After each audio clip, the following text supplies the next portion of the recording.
Kebanyakan orang sibuk mengejar kekayaan sepanjang hidupnya, hingga saat meninggal dia baru sadar kalau selama ini dia lupa menikmati kekayaan yang sudah dibangunnya susah payah. Halo semuanya, nama saya Michael. Selamat datang di channel saya, Sikutu Buku. Kali ini saya akan bahas buku Die with Zero karya Bill Perkins. Sebelum kita mulai, buat kalian yang mau support channel ini agar terus berkarya, caranya gampang banget. Kalian cukup klik subscribe dan nyalakan loncengnya.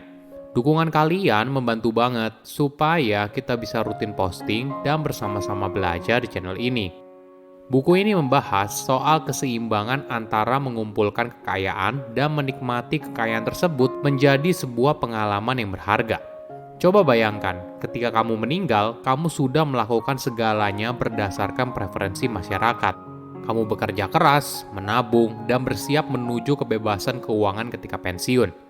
Namun satu hal yang hilang adalah hidupmu sendiri. Penulis punya pandangan berbeda. Bagaimana kalau kita mencari keseimbangan antara mengumpulkan kekayaan dan menikmati kekayaan?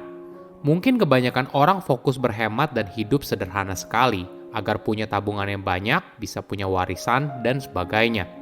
Namun dengan cara hidup seperti ini, orang tersebut kehilangan waktu untuk menciptakan pengalaman yang berharga, berpergian ke tempat yang baru, menikmati pengalaman hidup, dan sebagainya. Saya merangkumnya menjadi 3 hal penting dari buku ini. Pertama, pengejaran kekayaan yang tiada ujung.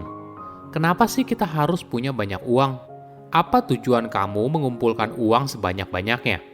Biasanya orang menjawab agar hidupnya bahagia. Namun ketika kamu sibuk mengumpulkan uang sebanyak-banyaknya, apakah kamu sambil menikmati uang tersebut? Ingat, uang baru bisa bermakna ketika dibelanjakan. Ketika uang tidak dibelanjakan, uang itu hanyalah secari kertas saja. Perlu kita sadari, hidup tidak melulu soal bagaimana cara menumbuhkan kekayaan, tapi juga soal bagaimana kita bisa memperkaya hidup yang kita jalani sekarang. Saya paham, kita tentu saja butuh bertahan hidup.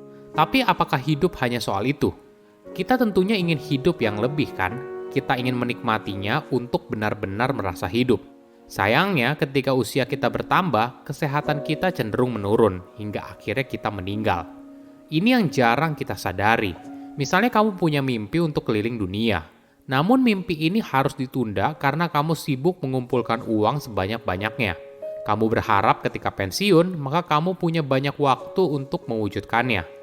Realitanya, ketika kamu sudah berusia 65 tahun, kesehatan dan stamina kamu tidak lagi seperti saat kamu berusia 20-an atau 30-an.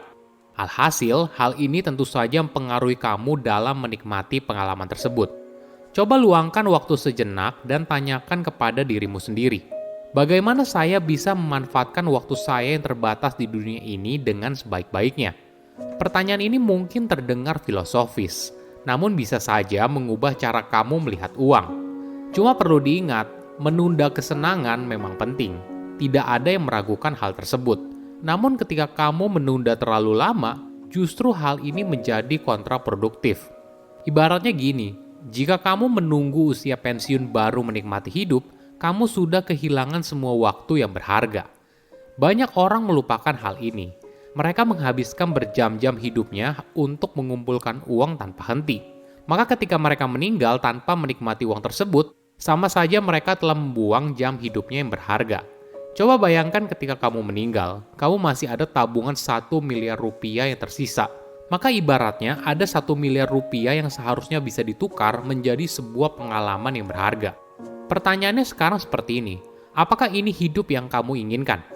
Ingat, tidak ada orang yang sedang mendekati kematiannya lalu menyesal karena tidak menghabiskan waktu lebih banyak lagi untuk bekerja. Kedua, uang untuk membeli pengalaman. Penulis punya pandangan yang mungkin saja tidak cocok dengan kebanyakan orang. Dia berpendapat, we have to die with zero. Kita perlu membelanjakan uang yang kita miliki untuk membeli pengalaman berharga, merawat keluarga, dan meninggalkan warisan. Perlu dipahami, kita jangan melihat dunia itu seperti hitam dan putih.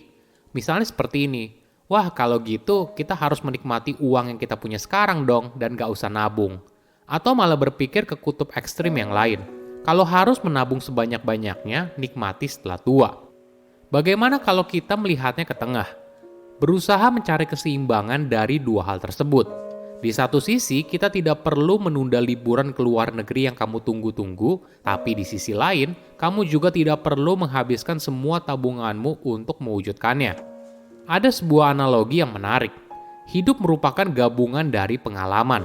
Semua pengalaman ini tersimpan dalam memori masing-masing manusia. Ketika kamu mengingat sebuah pengalaman berharga di masa lalu, maka kamu ibaratnya sedang menghidupkan kembali momen tersebut. Mungkin saja itu soal liburan ke Eropa, atau momen ketika kamu naik jabatan. Momen berharga itu yang membentuk siapa orang tersebut. Itulah sebabnya ketika kamu masih muda, gunakan uang yang kamu miliki untuk membeli pengalaman. Jadi ketika kamu tua, kesehatanmu menurun, itulah waktunya kamu mengingat semua pengalaman berharga dan menghidupkan kembali momen tersebut.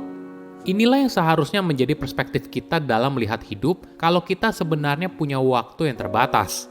Jadi sebelum kamu menghabiskan waktu untuk apapun, coba tanyakan ke dirimu sendiri. Apakah hal ini sepadan dengan waktu yang saya habiskan? Apakah saya akan menyesalinya di masa depan? Ingat, kita akan selalu bisa mengembangkan kekayaan, tapi kita tidak akan bisa mengembalikan waktu yang hilang. Ketiga, menikmati hidup dengan seimbang. Ada 3 hal dasar yang diperlukan seseorang untuk menikmati hidupnya: kesehatan, waktu luang, dan uang. Sayangnya, ketiga hal ini seringkali tidak seimbang. Di fase hidup tertentu, salah satu hal bisa lebih besar daripada yang lain. Misalnya begini, ketika kamu berusia 20-an, mungkin kesehatan dan waktu luangmu lebih banyak, tapi uangmu masih sedikit. Namun ketika usiamu bertambah, misalnya usia 30-an atau bahkan 40-an, uangmu banyak tapi kesehatan dan waktu luangmu menurun. Untuk mendapatkan manfaat sebesar-besarnya, cobalah seimbangkan ketiga hal ini dalam hidup. Jangan tukar masa muda dengan pengejaran kekayaan hingga kamu tidak bisa menikmati hasil keringatmu sendiri. Ada sebuah pertanyaan yang menarik. Kapan kamu harus berhenti mengejar kekayaan? Pertanyaan ini penting agar kamu tidak terjebak dalam pengejaran yang tiada henti.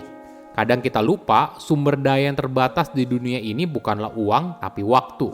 Setiap orang punya waktu yang sama, namun bagaimana kita menggunakannya akan memberikan hasil yang berbeda. Oke, apa kesimpulannya? Pertama, hidup bukan hanya soal pengejaran kekayaan. Ketika kamu sibuk mengumpulkan uang sebanyak-banyaknya, apakah kamu sambil menikmati uang tersebut? Menunda kesenangan memang penting, tidak ada yang meragukan hal tersebut. Namun ketika kamu menunda terlalu lama, justru hal ini menjadi kontraproduktif. Ibaratnya begini, jika kamu menunggu usia pensiun baru menikmati hidup, kamu sudah kehilangan semua waktu yang berharga. Kedua, menggunakan uang untuk membeli pengalaman. Hidup merupakan gabungan dari pengalaman. Semua pengalaman ini tersimpan dalam memori masing-masing manusia. Ketika kamu mengingat sebuah pengalaman berharga di masa lalu, maka kamu ibaratnya sedang menghidupkan kembali momen itu. Mungkin saja itu soal liburan ke Eropa, atau momen ketika kamu naik jabatan. Momen berharga itu yang membentuk siapa diri kamu sekarang. Ketiga, menyeimbangkan 3 aspek kehidupan. Ada 3 hal dasar yang diperlukan seseorang untuk menikmati hidupnya: kesehatan, waktu luang, dan uang. Sayangnya, ketiga hal ini seringkali tidak seimbang. Untuk mendapatkan manfaat sebesar-besarnya, cobalah seimbangkan ketiga hal ini dalam hidup. Jangan tukar masa depan dengan pengejaran kekayaan hingga kamu tidak bisa menikmati hasil keringatmu sendiri. Silakan komen di kolom komentar pelajaran apa yang kalian dapat ketika baca buku ini. Selain itu, komen juga mau buku apa lagi yang saya review di video berikutnya.